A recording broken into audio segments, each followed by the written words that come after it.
Oktubre ang buwan ng pagrorosaryo. Tanong ng mga taong naghahanap pa rin ng kanilang mga nawawalang mahal sa buhay.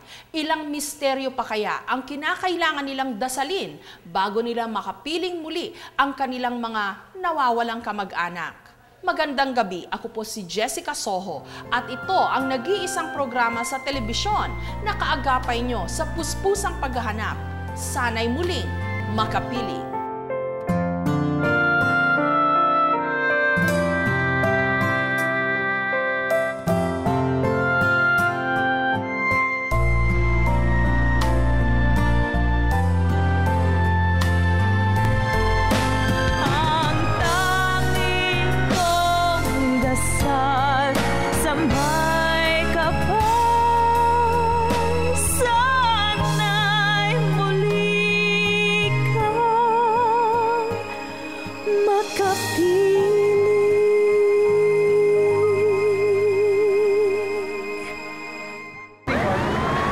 Ngayong gabi, sa Sana'y Muling Makapiling, ang tanging pasyenteng walang bisita sa isang ospital sa Batangas, kalimitan daw nawawala sa Katinuan.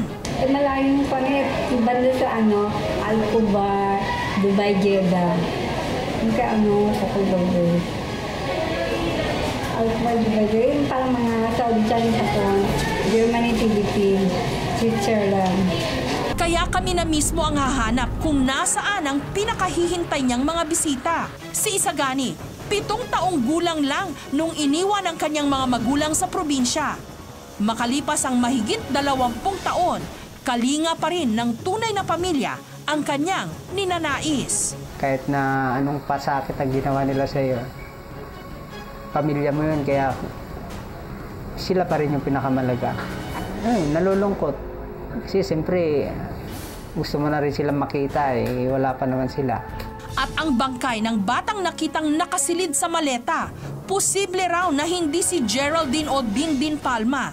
Baka raw ito ang nawawalang si Jessalyn Salvatierra. Kasi lahat ng balita, inaano namin, pinupuntahan namin yan. Natatakot ako sa mga balita. Nakita nakita na raw yung anak mo nasa maleta. Samahan nyo kami sa isang oras sa mga kwento ng pagsubok, pag-asa at pag-iisa. Dito lang sa nag-iisang programa sa telebisyon na kaagapay nyo sa puspusang paghahanap. Sana'y muling makapiling. Sana'y muling makapiling.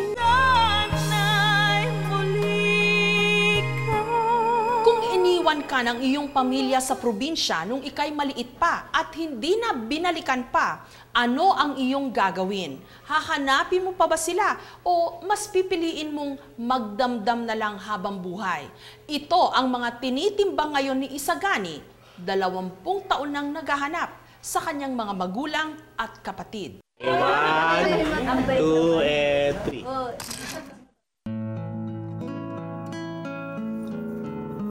Inspirasyon ng 32 anyos na si Isagani ang kanyang mag-ina.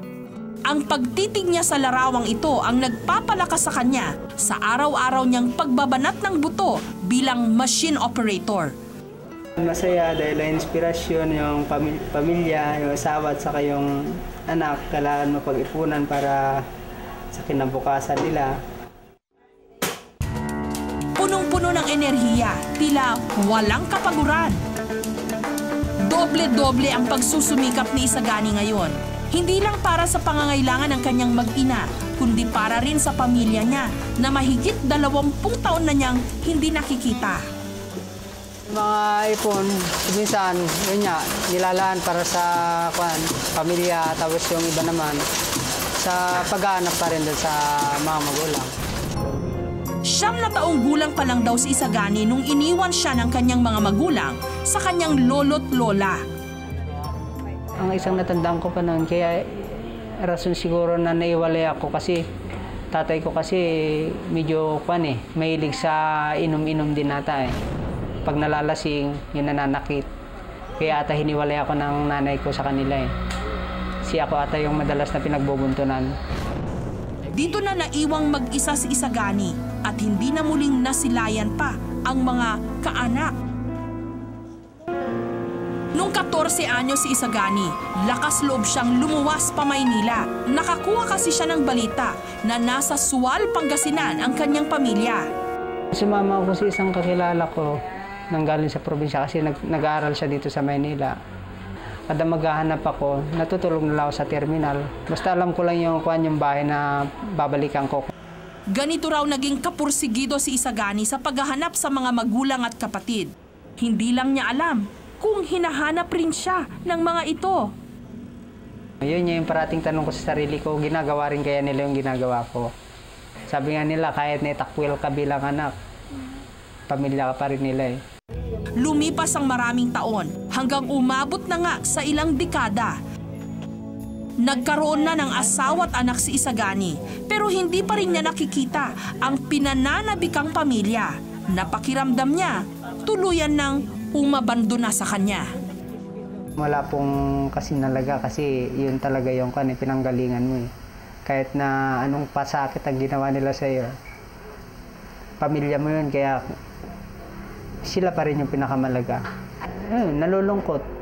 Kasi siyempre, gusto mo na rin silang makita eh, wala pa naman sila. Gayunpaman, hindi nasiraan ng loob si Isagani. Patuloy pa rin daw siyang maghahanap. Kahit mga pangalan lang na makamag-anak ang kanyang pinanghahawakan, umaasa pa rin siyang magkikita at magkikita pa rin sila. Ayon kay Isagani, Eddie at Magdalena Prudente ang pangalan ng kanyang mga magulang. Panganay raw siya sa 5 magkakapatid. Cecilia, Edilberto, Emeline at Ernesto ang pangalan ng kanyang mga kapatid. Agad na kaming nagsaliksik. Sa tulong ng COMELEC, natuklasan namin sa barangay Platero, Binyan, Laguna, may nakarehistrong pamilya Prudente. Una na naming tinungo ang barangay hall upang humingi ng tulong. Sir, tanong ko lang po kung positive po kayo nandito si Magdalena Prudente. Ganito na lang po, kasi hindi namin alam kung nariyan. Ngayon, pasasamahan ko kayo sa aming barangay Tanod para malocate natin yung taong hinahanap. Inikot na namin ang buong lugar hanggang dinala kami ng aming pagtatanong-tanong sa tabi ng riles ng tren. Po ba kayo kilalang Magdalena Prudente? Pwede po ituro mo kami kasal siya nakatira? Sige po. Saan po ba? Dito po, sakay?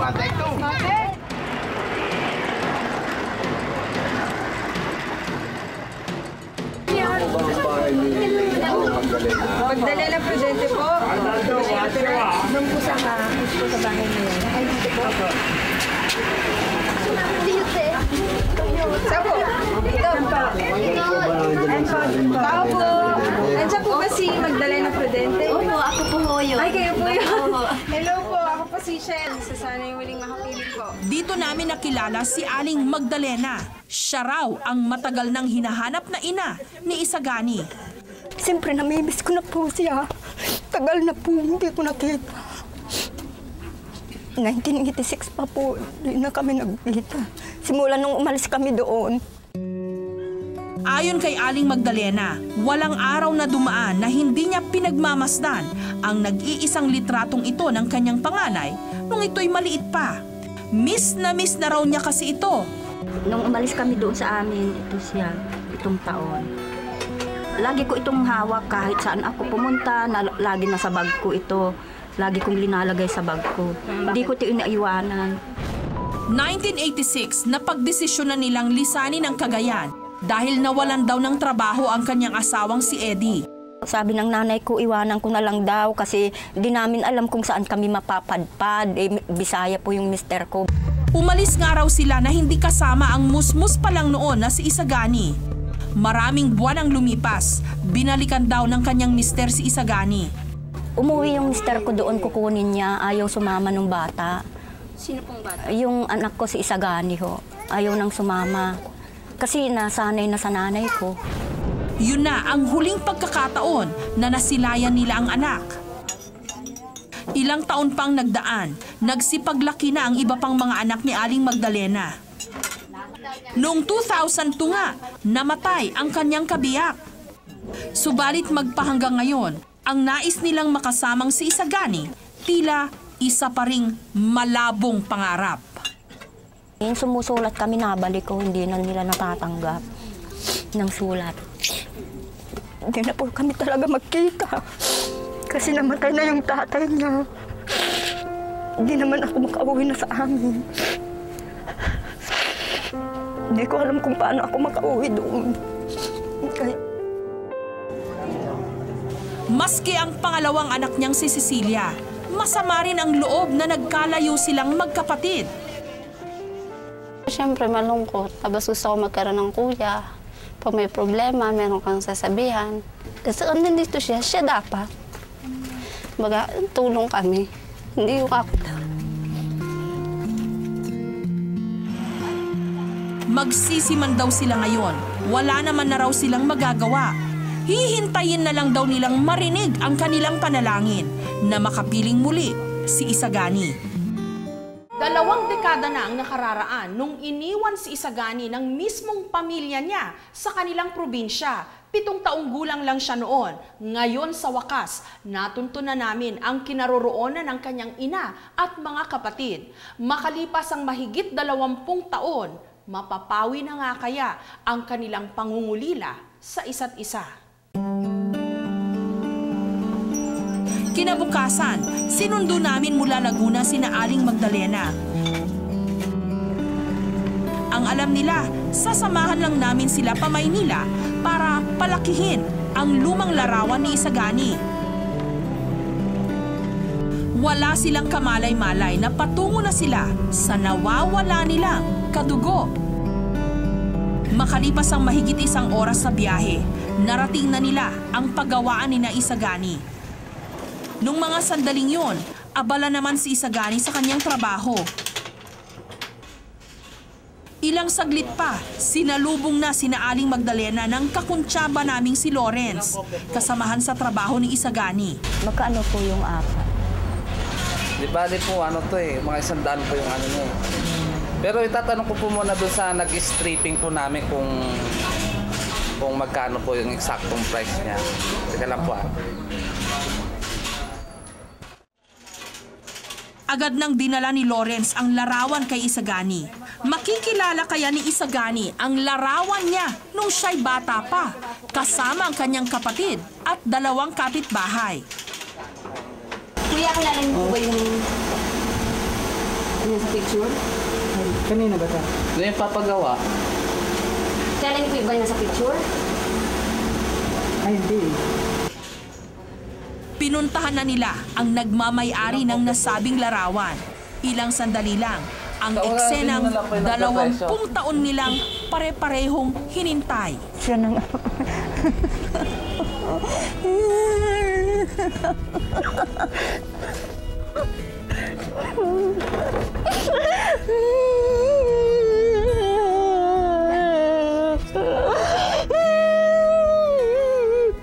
Kamukha po yung tatay niya po.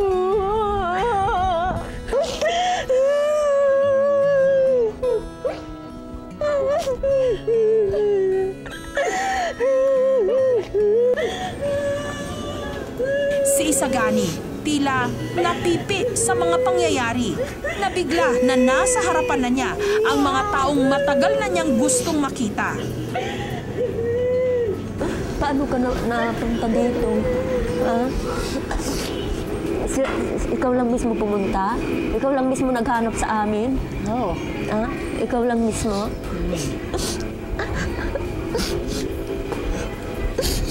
Dapat pupuntahan ka rin namin dun pag may pera. Kaya lang hindi na nga alam ni Mama paano pagpunta dun. Kasi si Papa namatay na nga, wala na. Kami din, doon ka nang galing. Bata pa nga ako nun. Sina Aling Magdalena at Cecilia, pilit nililinaw ang lahat kay Isagani. Sabi ko pag magkapera ko, uuwi ako sa amin. Kasi alam naman nila kunikwento ko naman lagi nga may anak pa akong panganay. May anak akong panganay, hindi lang sila ang ano. Kaya ito, hawak-hawak ko talagang mga ebidensya sa kanya ito, oh. Matagal ka nang gusto makita ni Mama. Hindi talaga. Bibigyan ko hindi ikaw. Sa kanya makita. Ako, Kahit ngayon mga kapitbahay. Bakit ka naman kung nakalimutan ka namin yung yung hawak-hawak kong dala-dala ko yan kahit pumunta ilang beses na kaming binaha, ilang beses na kaming binagyo. Nasa bubong na kami, dala-dala ko pa rin yan. Yung picture? Oo. Yung kamukha ng tatay niya, Talaga, masayang-masaya talaga ako kasi ko naman siya makita ko siya pag umuwi ako sa amin.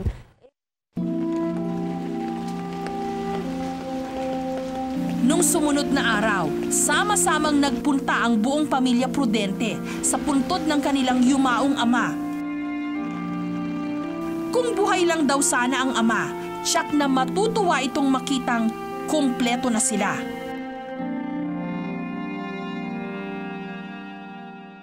Sinamantala rin ng bawat isa ang maghapong yon, lalong-lalo na si Isagani, para bawiin ang mga panahong nalayo sila sa isa't isa. 1, 2, 3, smile, smile!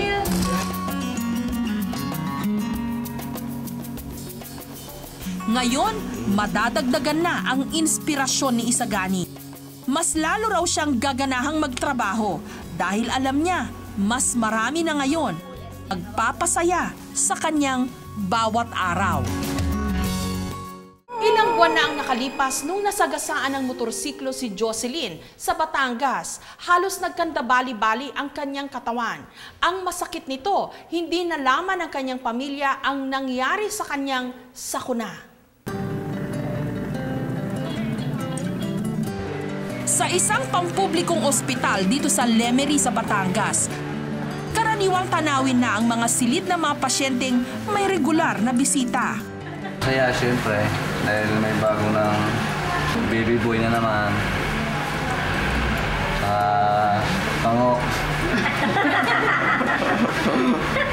Masaya naman kasi at least naalaga ko yung nanay ko, napapakita ko sa kanila na yun, kaya ko silang alagaan kahit ako lang mag-isa.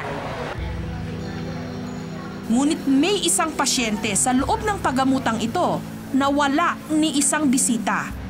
Si Jocelyn, nakaraniwan pang nakikitang nagsasalita mag-isa. Malayong kami, banda sa Alcobar, Dubai, Jeddah. Yung Kukulobo. Alcobar, Dubai, Jeddah. Yung parang mga Saudi, China, Japan, Germany, Philippines, Switzerland. 29 ng Marso ng kasalukuyang taon, nung aksidenteng nasagasaan si Jocelyn ng isang motorsiklo. Siya po may kasalanan kasi kitang-kita naman po niya motor ko. Ang motor ko malakas na tunog eh. Siya po yata pagayawang sa gitna mismo ng daan, na pagayawang lakad. Kita na po na marami na malayo pa lang, ang lakad niya talaga parang iba ng isip. Nung napagaw na siya, tumalsik na po siya doon. Dito po sa ibang to, tumalsik na po siya dyan. Tapos nung tumalsik na po siya dyan, ako pagulong-gulong na po ako doon, malayo, hanggang doon po. Tapos nung sobrang panik ko, tumakbo na akong paloob humingi ng tulong. Gayunpaman, ibinagamot at tinulungan pa rin daw niya si Jocelyn. Dito na rin nila napansin, may problema rin pala ito sa pag-iisip. Hanggang sa ipasa na rin nila ito sa kustodiya ng Batangas Provincial Hospital. Ito bali yung X-ray film na ginawa namin sa kanya. Ito yung most recent film na ginawa sa kanyang right thigh, yung hita. So makikita natin yung bali, yung buto na bali sa dalawang bahagi. Ito isa, tsaka yung pangalawa. Kung mapapansin niyo nun sa loob, meron nakabukol na buto. Sa kabila ng kapansanan ni Jocelyn, kailanman hindi raw nila ito naging sakit ng ulo. Cooperative siya, hindi siya violent. Marami siyang kwento na hindi ko alam kung saan nagmula, kung kailan matatapos. Nakapalataya ako para sa Diyos ang kaitaasan. Pinagpalang na tarito at para magpakainama at magpanalangin para sa amin. Palagi na nag-aaral ng papasigulis sa amin sa Pilipinas.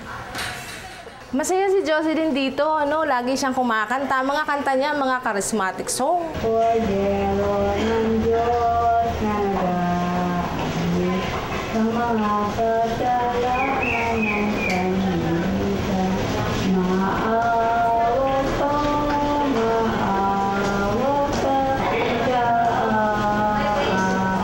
amin. Samantalang si Jocelyn, hinihigpitan na lang daw ang kapit sa itaas para hindi siya pabayaan ng Diyos sa madidilim na sandali ngayon ng kanyang buhay. Umiiyak ako, tapos tatahimik ako, magdadasal. Sana gumaling na ako, makauwi na ako sa amin. Sa kondisyon ngayon ni Jocelyn, higit sa lahat ang kailangan niya, pangunawa, pagkalingan ng sariling pamilya. Kaya't sa abot ng aming makakaya, pipilitin naming tumayo bilang pansamantalang paa niya sa pagtunton ng daan pauwi sa kanila. Ayon kay Jocelyn, Lilia Grisola ang pangalan ng kanyang ina, samantalang Leo naman ang pangalan ng panganay niyang kapatid. Sa Payatas daw sila nakatira, ngunit kung saan eksakto, yun ang hindi niya maalala. Kinabukasan, agad kaming tumulak patungong Payatas. Una kaming nagtanong sa staff ng barangay.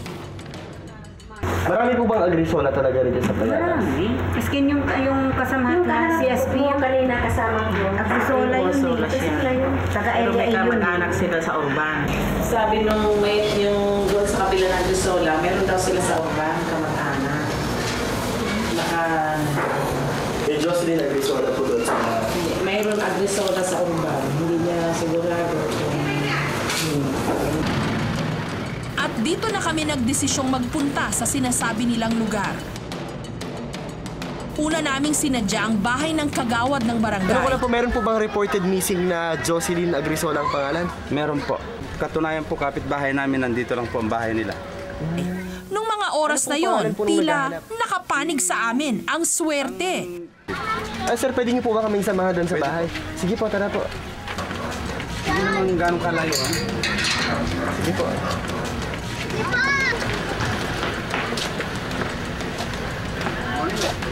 Dito na namin nakaharap ang sinasabing ina ni Jocelyn, si Nanay Lilia. At kanyang ang kinumpirma, mahigit 7 buwan nang nawawala ang kanyang anak.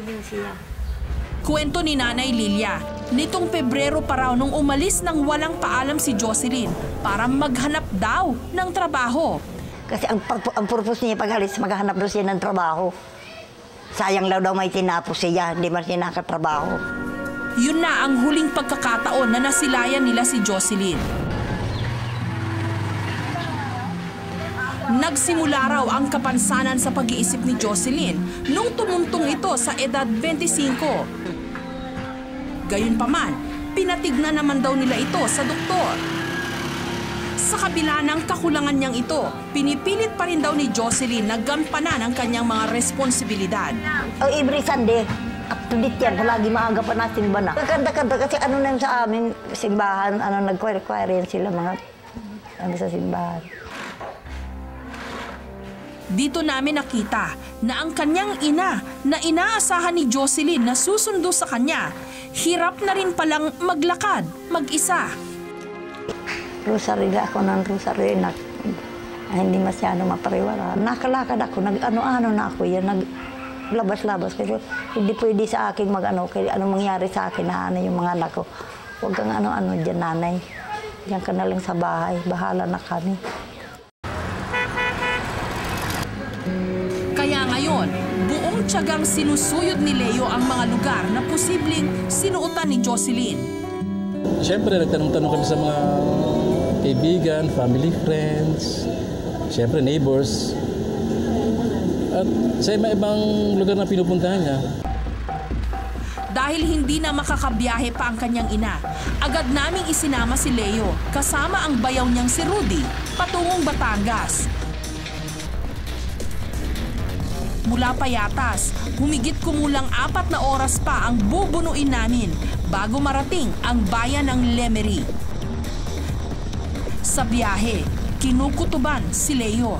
Parang napakalayo naman nung pinuntahan ng pamilya ko.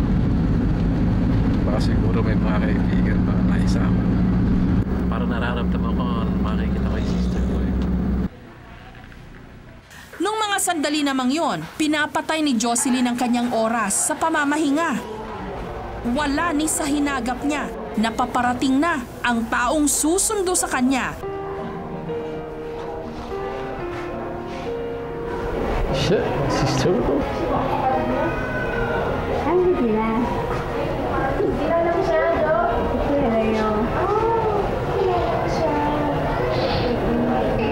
Kaya pa siya rito. Nakapagod siya dito. May 15 pa po siya dito. Pero dati po, matagal na rin po siya, mga March, na-accident po siya last month. Saan dito rin sa ero? Hindi po, sa tuwi po siya. Anong masakit sa'yo? Ano yung nabagayin pa ako? Bakit na... Na ano? Parang sa ano? Nabangga ka o na-bump kang sasakyan? Hindi nabagana lang eh. Pahinga ka na lang, ha? Huwag na tayo. Ano na, mga pasa-pasa na, no? Dali-dali ring tinignan ni Leo ang mga bali sa binti ni Jocelyn. Yung kanyang paa, binabali nga po. Ngayon po nagkameron ng callus formation na tinatawag ng callus formation para pong naglaman na. So, yun pong nagpatungo ba yung kanyang buto dyan. So, kaya po may nakausling buto dito. Yun po yun. Yun po yung putol.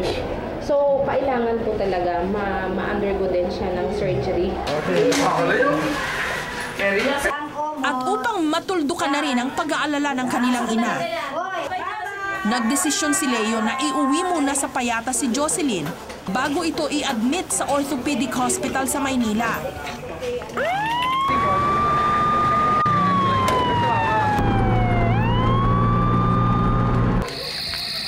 Latag na ang kadiliman nung narating namin ang Payatas.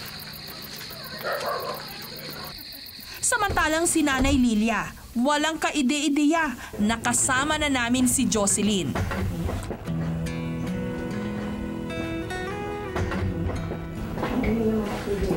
Angat mo na kuya, angat mo.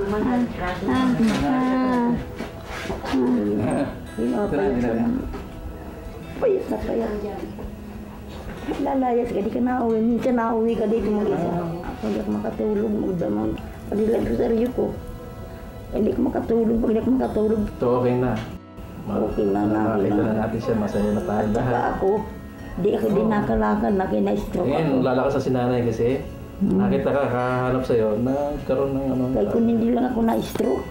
Kutikot ako sa dito sa Payata. Masigasig mag-ano sa'yo eh. Mag-alaga. Maya-maya pa, ibinalita ni Leo sa ina ang aksidenteng nangyari kay Jocelyn. Magaling na dinadasa lang kami. Basta ako eh. Saka nag-auto ng kordero. Alam po siya. Palagi ko siya naaalala eh. Ano man, advance Merry Christmas, Happy New Year, Happy Turkey. Malapit na, wag ka na maingay. Bahala naman. Agad na naming inihatid si Jocelyn sa pinakamalapit na orthopedic hospital. 2, 3, go!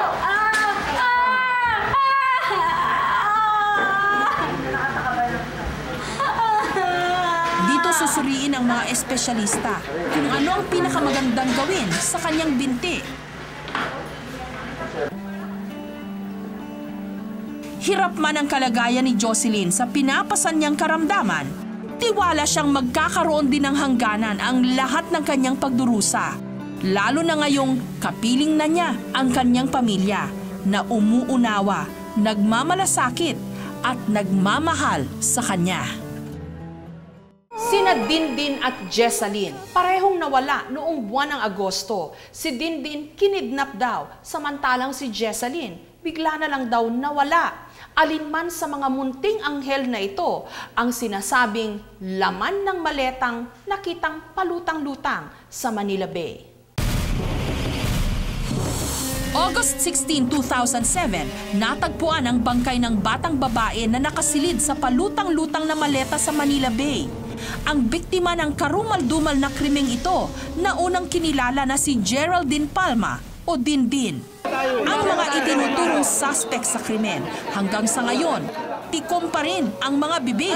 Kilala mo ba si Norberta? Opo. Kaano-ano mo siya? Hindi ko kaano-ano po. Kitang-kita ka raw yan ng gabi yun na mismo nanggagahasa sa bata. Wala po nga akong alam. Basta wala po akong ginawang masama. Bye-bye, huh? You play up there with all the toys you want. And I will get for you. Because I thought you'd grow up to be a big girl. I want to see you with your boyfriends, but anyway. Okay. Bye-bye. And then... Matapos ang investigasyong ginawa ng PNP at NBI, inihatid na rin si Dindin sa kanyang huling hantungan. Pero makalipas ang ilang linggo, muling naglabas ng pahayag ang PNP tungkol sa kasong ito. Muli nilang ipinahukay ang bangkay ng bata. Ayon sa kanila, posible kasing hindi si Dindin ang batang nailibing. Baka raw ito ang isa pang nawawalang bata na si Jessalyn Salvatierra, 12 years old. Ayon kay Julieta, ilang araw matapos mawala ang kanyang anak na si Jessalyn, pumutok sa telebisyon ang balita tungkol sa patay na batang nakasilid sa isang maleta sa Manila Bay. Yung nabalita yung bata sa maleta, kasi lahat ng balita inaano namin, pinupuntahan namin yan. Natatakot ako sa mga balita. Nakita nakita na raw yung anak mo nasa maleta. Sabi ko, ay, hindi ko anak yun. Sabi ko ganon, kahit hindi ko pa nakikita.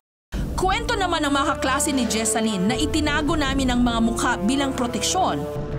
Huli nilang nakita ang kanilang kaibigan na sumakay ng pedicab pagkalabas ng eskwela.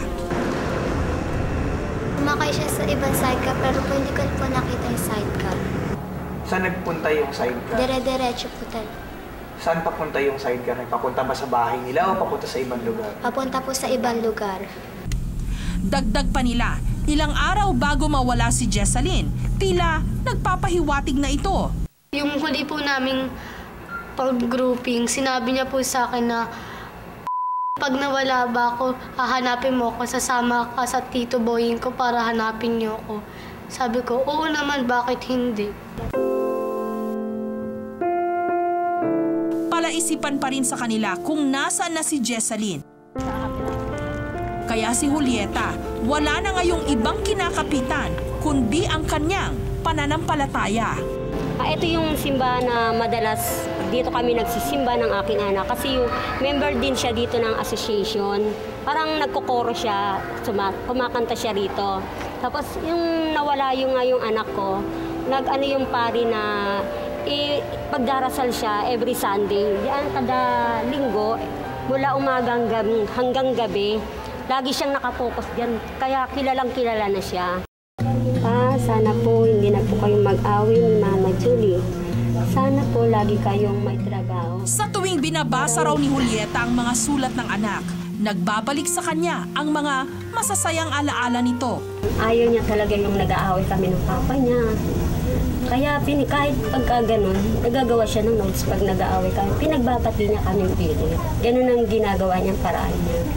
Ngunit kahit halos wala nang mapagkuhanan ng pag-asa si Julieta, pilit pa rin nilang pinapatatag ang kanilang kalooban.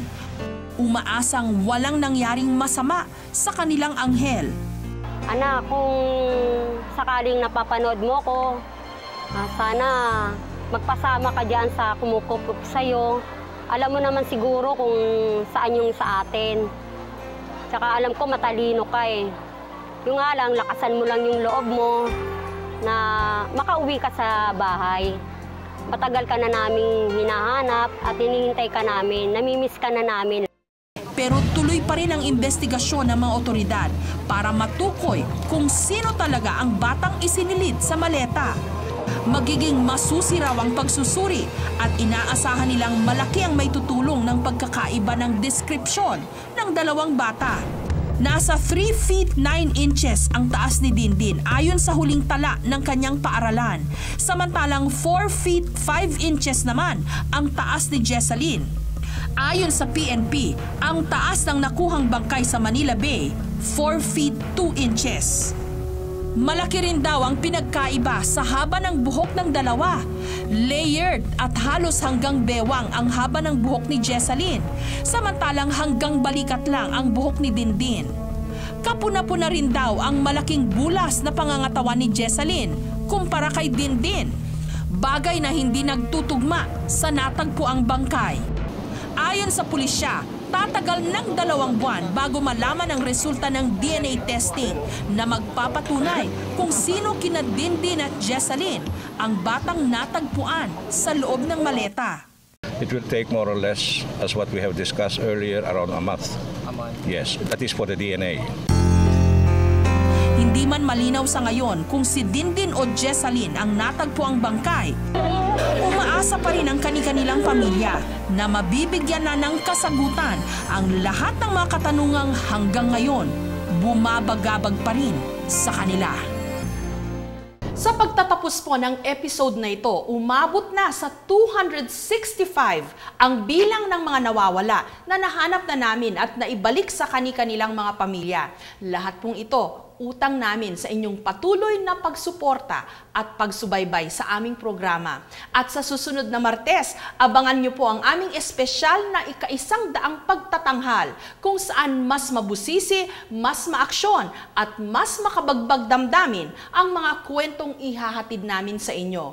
Alang-alang sa serbisyong totoo. Magandang gabi. Ako po si Jessica Soho. Sana'y makapiling namin kayong muli sa susunod na Martes.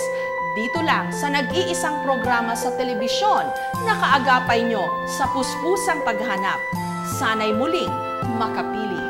Ngayon, di na nakikita ang nakasanayang kasama.